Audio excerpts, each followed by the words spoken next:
د افغانستان بهرنیو چارو سرپرست وزیر امیر خان متقي په مشرۍ یو لوړپوړی پلاوی له ننه د پاکستان په 4 ورځني سفر دی.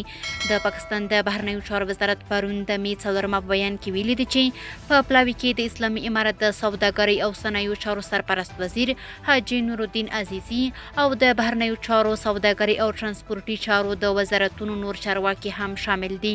د پاکستان دولتي رادیو د می پر 5 په خپل ویبپاڼه لیکلي پاکستان ته د امیر خان متقي د سفر پر مهال به دواړه لوري په تجارتي، سیاسي او اقتصادي اړیکو باندې سره خبرې وکړي. همدارنګه د تعلیم په څانګه کې به هم په دوه اړخیزو چارو نظر واچول شي.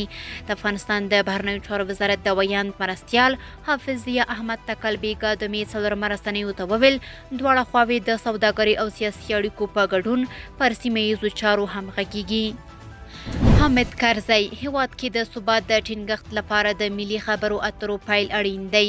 د هیواد پخوانی ولسمشر حامد کرزی او د افغانستان لپاره د اروپایي ټولنې ځانګړي استازي توماس نیکولاسن له یو بل سره په کتنه کې د افغان جنوب پر مخ د ښوونځیو او پوهنتونونو د پرانیستلو او ښځو ته د کار حق ورکولو غوښتنه وکړه.